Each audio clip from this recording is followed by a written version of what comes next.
You won't believe what has just happened. Oga Obina has broken down in uncontrollable tears after receiving shocking and heart-wrenching news about the sudden death of former Citizen TV journalist Kimani Mbugua.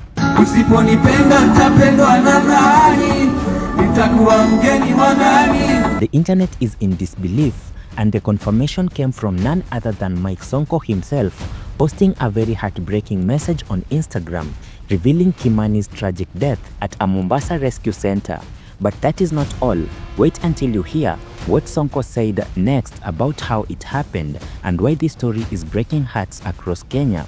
This is the most emotional moment Oga Obina has ever faced, and the truth behind Kimani's final hours are going to leave you in complete shock. Remember, this just happens a few days after the shocking demise of Shalkido, which was already weighing down on Oga Obina. So, this is the reaction that Oga Obina has had firsthand after the news was deployed to the public. Yo, what am I hearing again about Kimani Mbugua? Damn!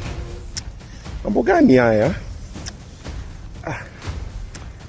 This month, today is Wednesday. It's a dark Wednesday. Oh man.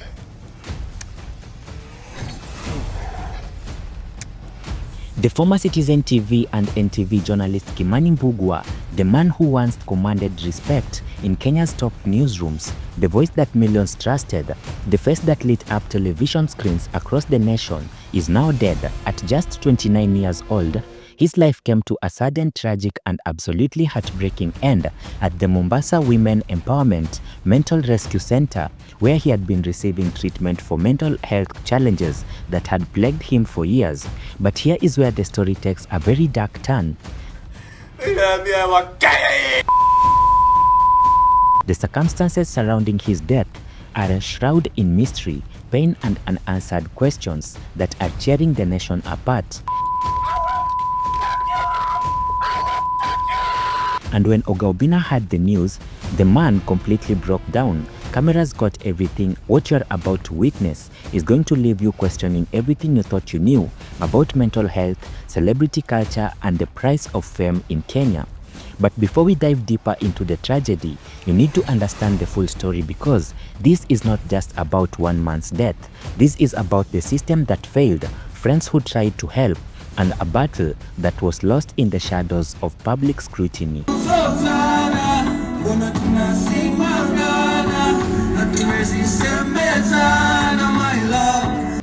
The news broke in the most unexpected way. Former Nairobi Governor Sonko took to his Instagram account with a message that nobody was prepared to read. His words were heavy, measured and filled with a sadness that you couldn't feel through the screen. He wrote, and I quote, "I am saddened to hear about the premature demise of former Citizen TV and NTV journalist Kimani Mbugua at the Mombasa Women Empowerment Mental Rescue Center." Sonko didn't stop here. He revealed something that sent shivers down everyone's spine. It is believed that Kimani may have taken his own life, and let those words sink in for a moment.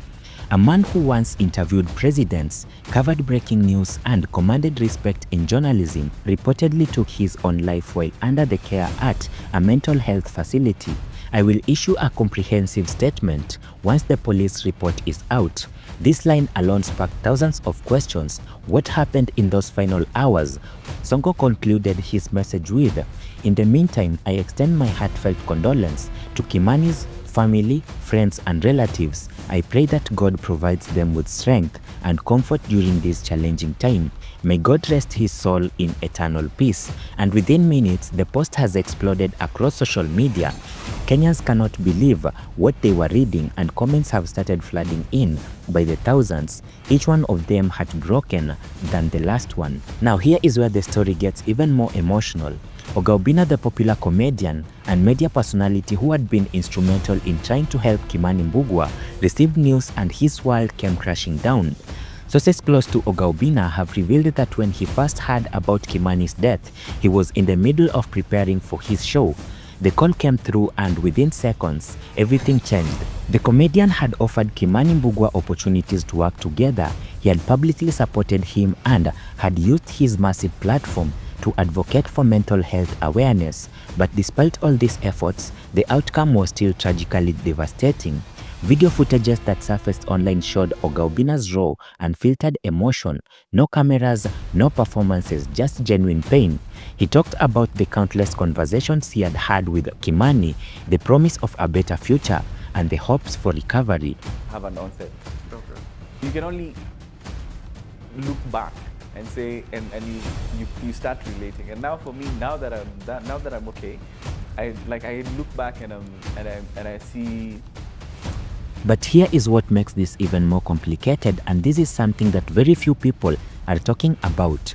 The relationship between Oga Obinna and Kimani had been strained in recent months. Earlier in 2025, specifically in January, Kimani had made a public accusation against Oga Obinna. He claimed that comedian was withholding 50,000 shillings that had been contributed by fans for his welfare. Yes, I have said that.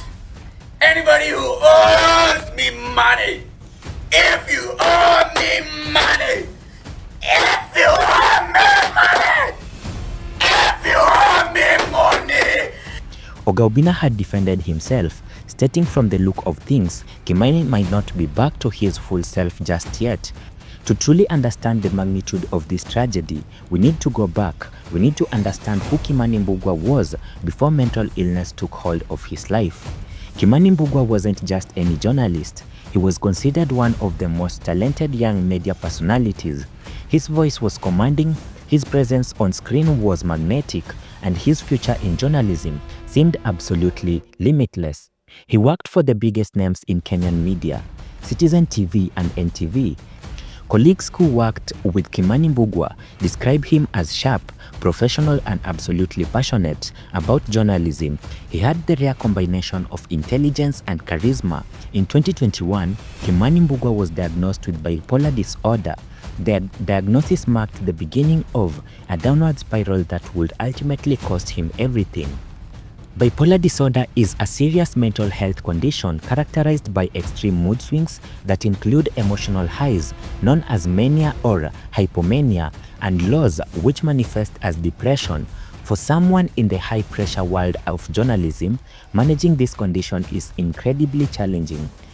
According to reports, Kimani Mbugua began struggling with substance abuse, had drugs and alcohol, became a coping mechanism, and soon his professional life began to crumble. His performance at work suffered. Missed deadlines, erratic behavior, and visible signs of distress became impossible to ignore. Eventually, Kimani quit his job, not because he wanted to, but because he had to. I have lost so many things, Kimani said in a heartbreaking interview. I have lost so many friends in the journey. People got tired of me, and I'm in a position where most people have given up on me. Can you imagine the pain in those words? His wife left him. Friends distanced themselves. The industry that once celebrated him now barely remembered his name. Kimani Mbugua became a shadow of his former self, wandering in the darkness of mental illness and nowhere to return. Kimani Mbugua knew he needed help.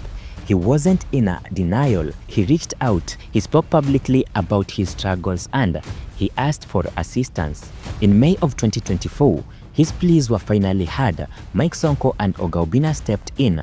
They arranged for him to be taken to a rehabilitation center. There was hope. There was a plan, and there was a chance of recovery. Videos from that period showed a man who was trying. He was in rehab, receiving treatment and slowly working towards recovery. Kenyans rallied behind him. Donations poured in. Messages of support flooded social media. But mental illness is not a straight path to recovery. It's a messy and complicated. It's filled with so many setbacks. In January of 2025, a heartbreaking video emerged. Kimani Mbugua was being readmitted to Mathare National Teaching and Referral Hospital Rehabilitation Center in Nairobi. In the footages, he appeared disoriented, confused, and clearly struggling. The videos went viral and sparked a massive debate. Some people blamed Oga Obinna and Kimani's father for discussing his condition on social media. Mike Sonko himself weighed in, saying discussing Kimani Mbugua on Obinna's live show was unnecessary, and I urge my good friend Oga Obinna to use his platform with greater responsibility. The tension was building in and the public scrutiny was intense. What exactly happened in those final hours?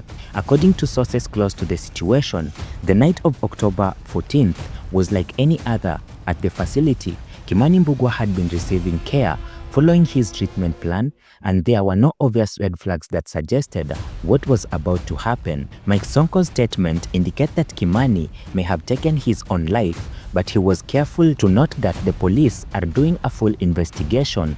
This caution is important because in cases like these, speculation can be harmful to the family and to the public understanding of mental health. Staff at the Mombasa Women Empowerment Mental Rescue Center have remained largely silent, which is appropriate given the ongoing investigation.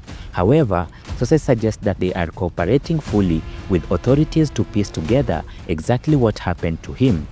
Kimani's family has requested privacy during this incredibly difficult time. That request should be honored. They are dealing with the sudden loss of a loved one, compounded by the public nature of the struggles of his death. But then, public interest in this case goes beyond mere curiosity. It reflects a growing awareness in Kenya about mental health issues and the desperate need to better systems and better care support. Kimani Mbugua's death is not an isolated incident. It's a symptom of a much larger problem that has been plaguing not just Kenya, but societies around the world. There are only about 100 psychiatrists serving a population of over 50 million people. Let that sink in the ratio is absolutely staggering. Stigma around mental illness remains incredibly high.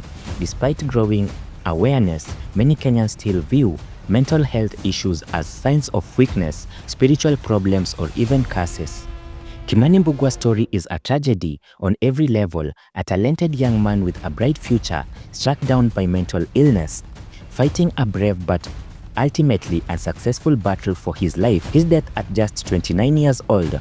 To Kimani Mbugua's family and friends and everyone who tried to help him, you did your best in an impossible situation.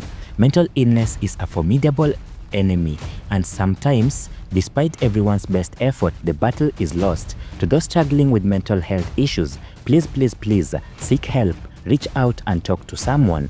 You are not alone and you are not weak. If you know someone who is struggling with mental health issues or having suicidal thoughts, please reach out on the Kenyan Red Cross toll-free helpline. Let's honor Kimani's memory by committing to change. Like this video, share it, spread the awareness, and subscribe for more important conversations about mental health awareness. Let's keep this dialogue going until real change happens.